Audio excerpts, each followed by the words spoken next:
ela pode ser uma estrutura, se houver uma interlocução com os blogueiros progressistas, com as pessoas que militam na área da democratização da informação, muito interessante.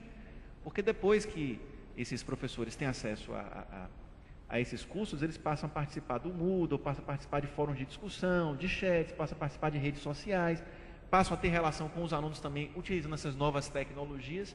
Então, essa produção de uma nova cultura democrática com essas novas tecnologias passa pela escola, passa pela formação de professores.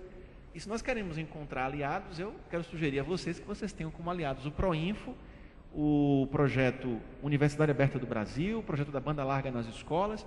Está na hora de começar a ter essas políticas intersetoriais com o Ministério da Educação, com o Ministério da Ciência e Tecnologia. E temos aí, de forma ainda incipiente, porque ainda são projetos pilotos, né, que não estão ligados ao MEC, estão ligados diretamente à Presidência da República, o UCA, um computador por aluno, que ainda está num sistema de piloto, ou seja, nós temos poucas escolas, porque existe um custo razoável para poder fazer a compra desses equipamentos, mas o processo de barateamento natural desses equipamentos, se for aliado com a política pública, no sentido de fazer uma grande compra pública, com uma grande licitação nacional, é possível você ter sim, talvez não para toda a educação básica de início, mas por exemplo o ensino médio, né?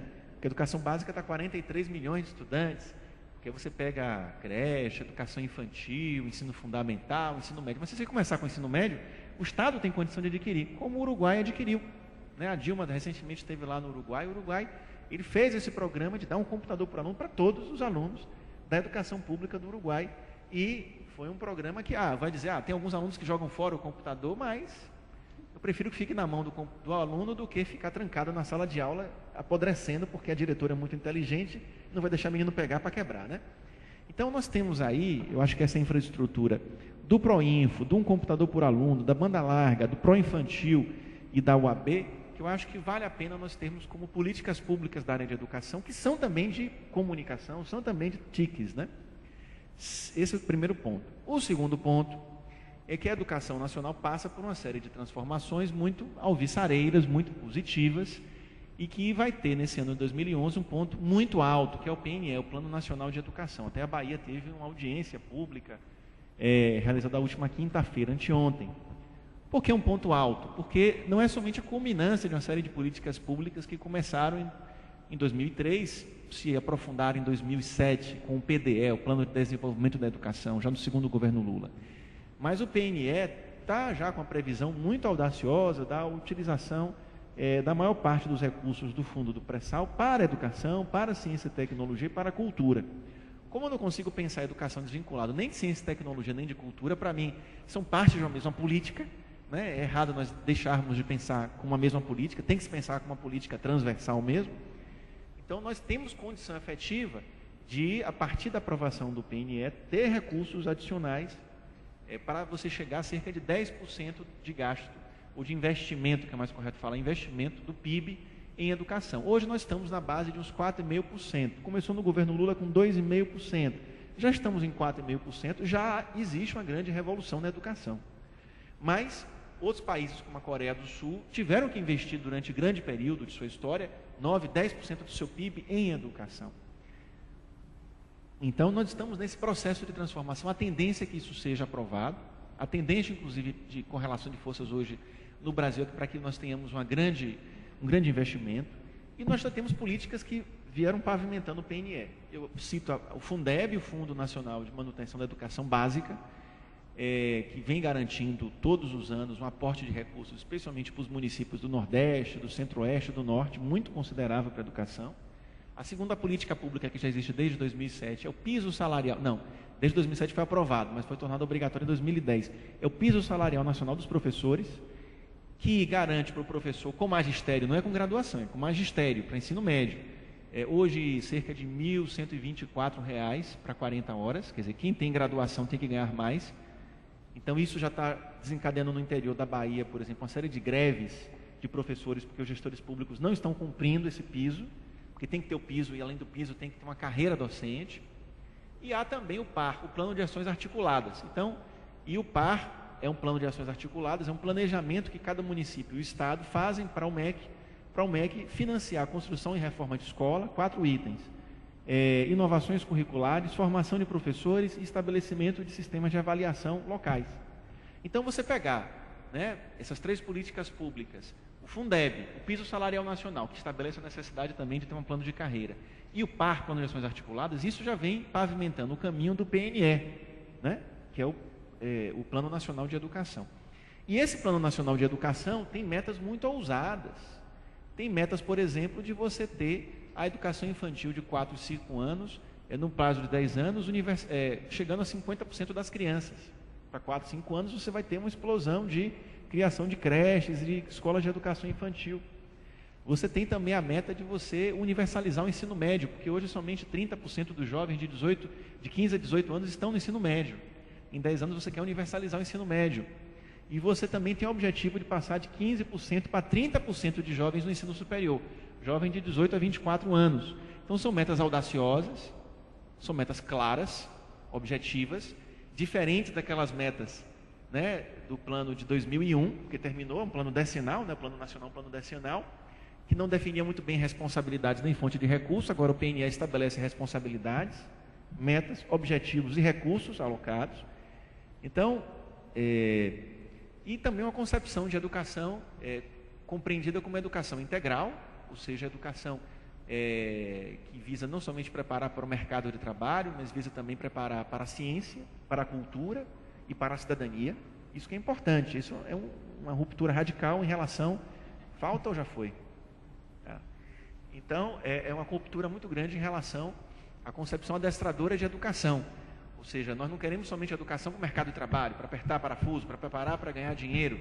Nós queremos educação para preparar para o mercado de trabalho, para preparar para o exercício político da cidadania, para preparar para trabalhar com ciência, para compreender o que é ciência, para trabalhar e para também saber a conviver num ambiente cultural, a compreender a cultura, produzir cultura.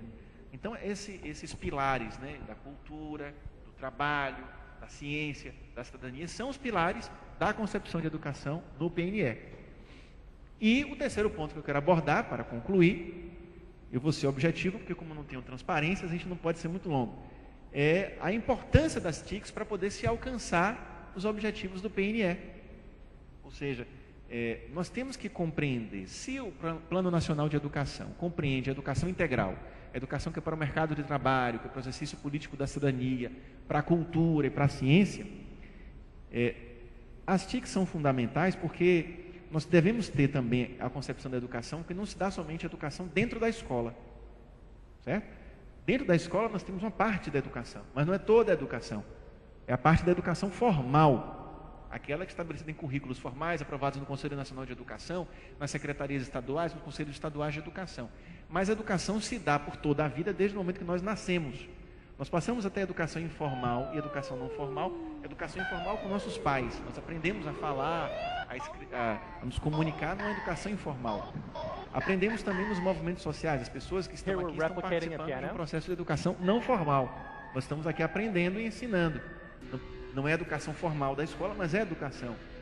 Então, essa concepção mais alargada de educação, que é educação para toda a vida, que é educação fora dos muros da escola, força também a escola a também ter uma concepção de educação que não seja vinculada somente ao seu espaço escolar. Isso é novidade? Não é novidade. Se nós pegarmos Paulo Freire, o tempo que Paulo Freire era secretário de Educação de São Paulo, ele já escrevia lá um livrinho pequeno sobre cidades educadoras, que depois o conceito de Paulo Freire foi ampliado internacionalmente. Hoje nós temos um movimento internacional das chamadas cidades educadoras, ou seja, o menino sai da escola, mas ele fica o tempo todo numa atividade educativa. Ele vai para o clube ter esporte, ele vai para o centro de inclusão digital acessar a internet, ele vai para o teatro assistir uma peça, ele vai para a educação profissional para aprender um ofício.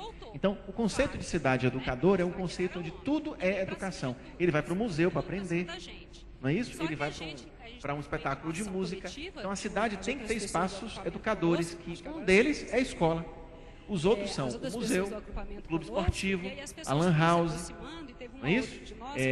O espaço das artes plásticas, o espaço da música, o espaço, né, do esporte, o espaço da educação profissional. Então, esse conceito de cidade educadora, que é de Paulo Freire, que já foi adotado por uma série de cidades no Brasil e no mundo, é um conceito muito bom para poder se alcançar o que o Plano Nacional de Educação tem.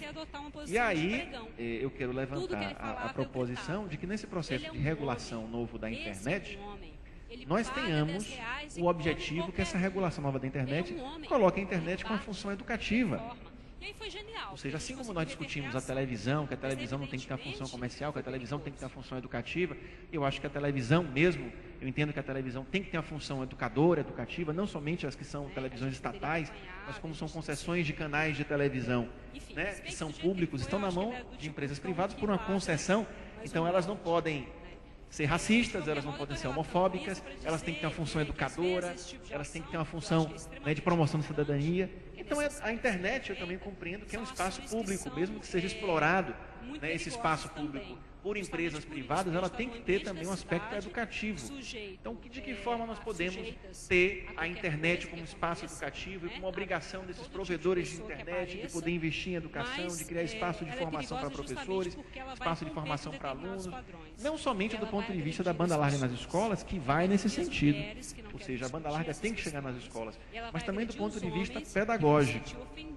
Então, isso é fundamental. Lógico que aqui eu estou colocando a concepção de educação mais ampla do que a educação como somente meramente instrução, né? Estou colocando a educação como parte de um processo mais amplo, que é o processo da cultura, né? A educação faz parte da cultura. A cultura envolve a educação. Então, esse processo de transformação cultural, de produção cultural, de reprodução cultural, em que os movimentos sociais, em que os indivíduos, em que as pessoas participam, a educação está inserida nele, está inserida nele, inclusive as escolas. Então, a regulação da internet, do entendimento, tem que haver um fundo, por exemplo, nós temos aí os fundos setoriais, a própria processo de universalização da internet tem que utilizar, e já utiliza hoje, né, o fundo setorial da comunicação, existe o fundo setorial da energia, existe o fundo setorial da biotecnologia, são muitos recursos que muitas vezes não são utilizados.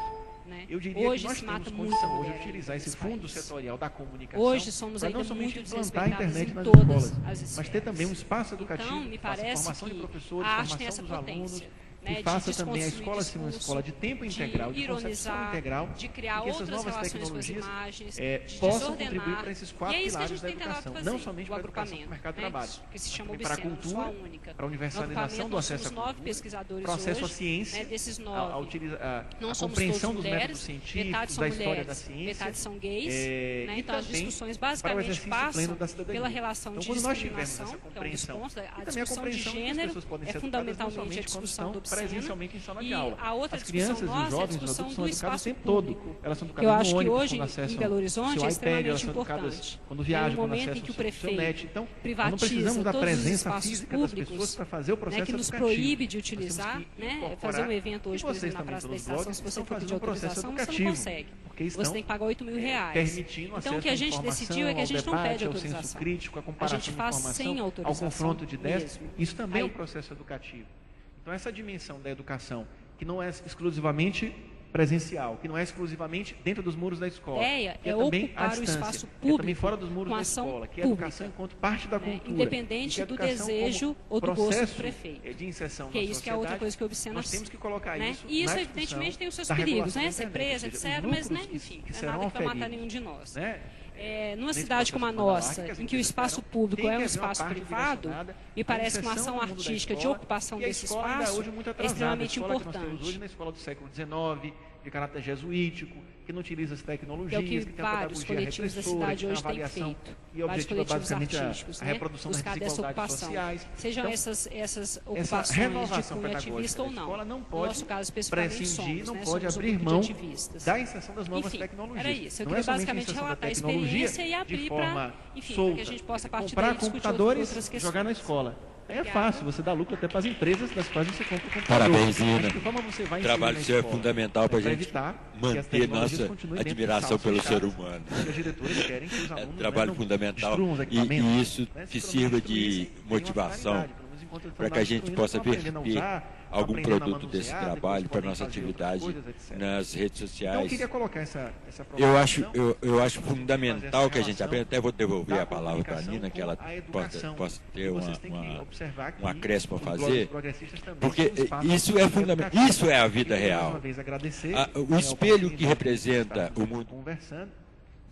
Me desculpar porque eu não consegui fazer uma apresentação, mas da próxima vez já tem aqui uma apresentação pronta para a gente poder utilizar. Obrigado.